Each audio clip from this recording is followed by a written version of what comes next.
తెలుగు వారికి తాజా సమాచారం అందించడానికి తొలి అడుగు వేస్తున్న న్యూస్1 తెలుగు ఛానల్ కు స్వాగతం. కేసీఆర్ చెట్లు నాటితే రేవంత్ చెట్లు నరుకుతున్నారు. పటాన్చెరు నియోజకవర్గ ఇన్ఛార్జి సింధు ఆదర్శ్ రెడ్డి చేపట్టిన పాదయాత్ర ప్రారంభోత్సవంలో పాల్గొన్న మాజీ మంత్రివర్యులు తన్నీరు హరీష్ రావు, ఎమ్మెల్యే చింత ప్రభాకర్ ముందుగా రుద్రారం విలేజ్ గణేష్గడ్డ ఆలయంలో ప్రత్యేక పూజలు నిర్వహించి ఆలయ ఆవరణలో సభ ఏర్పాటు చేసి పాదయాత్రను ప్రారంభించారు. ఈ సందర్భంగా ఆయన మాట్లాడుతూ, కేసీఆర్ చెట్లు నాటితే రేవంత్ చెట్లు నరుకుతున్నారు. రాష్ట్రమంతా కేసీఆర్ గారి వైపు చూస్తున్నది. ఏడాది పాలనలో ప్రజలకు పాలేవో నీళ్లేవో అర్థం అయిపోయింది. రేవంత్ రెడ్డివి మాటలు తప్ప చేతలు లేవు అన్నది ప్రజలకు అర్థమైంది. రేవంత్ రెడ్డి పాలన అంతా సగం సగం ఆగం ఆగం. రుణమాఫీ చేస్తానని ఒట్లు వేసి దేవుళ్లనే మోసం చేసిన చరిత్ర రేవంత్ రెడ్డిది. ఎల్ఆర్ ఫ్రీ అన్నారు. కాని ఈ రేవంత్ రెడ్డి ప్రభుత్వం బుక్కు పిండి పేద ప్రజల దగ్గర డబ్బులు వసూలు చేస్తున్నారు. రేవంత్ రెడ్డి మొన్న ఢిల్లీలో బీసీల ధర్నా పెడితే దానికి ఈయన పార్టీ నాయకుడు రాహుల్ గాంధీనే రాలేదు. కనీసం ఈయనకు అపాయింట్మెంట్ కూడా ఇవ్వలేదు. కాని తెల్లారి మాత్రం భట్టి విక్రమార్క పీసీసీ అధ్యక్షుడిని పిలించుకుని సోనియా గాంధీ, రాహుల్ గాంధీ ఫోటోలు దిగారు.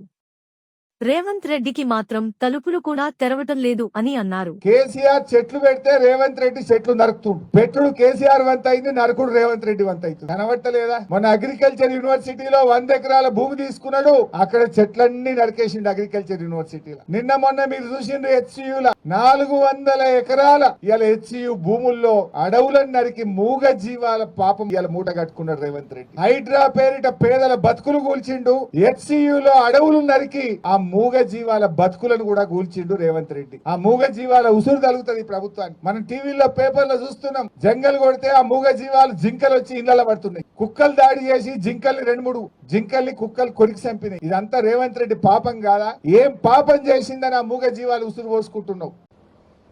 ఇవాళ ఈయన పని ఢిల్లీలో కూడా అయిపోయింది. మొన్న బీసీల ధర్నా అని ఢిల్లీకి పోయిండు, ధర్నా పెట్టిండు. ధర్నాకు రేవంత్ రెడ్డి ఏం చెప్పిండు? నేను రాహుల్ గాంధీని తోలుకొత్తా, ప్రధానమంత్రిని ఒప్పిస్తా, పార్లమెంట్లో బిల్లు పాస్ చేపిస్తా అని మాట్లాడింది. కానీ ఢిల్లీ దాకా పోయినాక అర్థమైంది ఏంది? ఈయన పిలిస్తే రాహుల్ గాంధీ రాలే. ఈయన ధర్నా పెడితే ఈయన పార్టీ నాయకుడు రాహుల్ గాంధీ ఢిల్లీలో ఉండి ధర్నాకు రాలే. అపాయింట్మెంట్ కూడా ఇయ్యలే ఈయనకు. లాస్ట్కి ఈయన వాపస్ వచ్చిండు. ఈయన వచ్చినాక తెల్లారి మాత్రం మిగతా పిసిసి అధ్యక్షుడు, ఉప ముఖ్యమంత్రిని అందరినీ పిలిచి సోనియా గాంధీ ఫోటోలు దిగింది, రాహుల్ గాంధీ ఫోటోలు దిగింది. రేవంత్ రెడ్డికి మాత్రం తలుపులు బంద్ పెడుతున్నారు. ఈయన కలుస్తలేరు. వాళ్ళని పిలిచి ఫోటోలు దిగింది తప్ప ఈయన పిలిస్తే ధర్నాకు రాలే, ఈయన కలుస్తారంటే తలుపులు తెరవలే. ఇది ఇలా రేవంత్ రెడ్డి పరిస్థితి అయిపోయింది. రాష్ట్రం అంతా కూడా కేసీఆర్ వైపు చూస్తా ఉంది.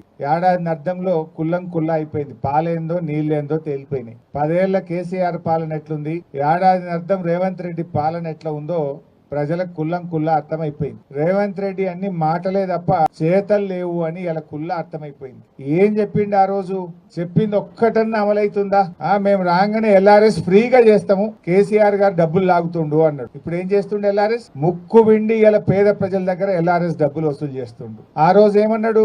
మేము వస్తే ఫార్మాసిటీ భూములన్నీ రైతులకు వాపస్ ఇస్తా అన్నాడు. ఇవాళ ఏమంటుండు? లేలే కేసీఆర్ 14,000 తీసుకున్నాడు, నేను ఇంకా 16,000 తీసుకుంటా అంటుండు. అంతా ఉల్టా. ఆ రోజు ఇదే పటాన్చెరు కాన్స్టిట్యున్సీలో జీవో 58, 59 కింద కొన్ని వేల మందికి పట్టాలు ఇచ్చిన పేద ప్రజలకు నేనే వచ్చి పంచిన ఆ రోజు కలెక్టర్ని పెట్టి. కానీ ఇవాళ రేవంత్ రెడ్డి వచ్చినాక 58 బంద్ పెట్టిండు, 59 బంద్ పెట్టిండు. పైసలు కట్టిన వాళ్ళకి కూడా పట్టాలు రాని పరిస్థితి ఏర్పడుతుంది.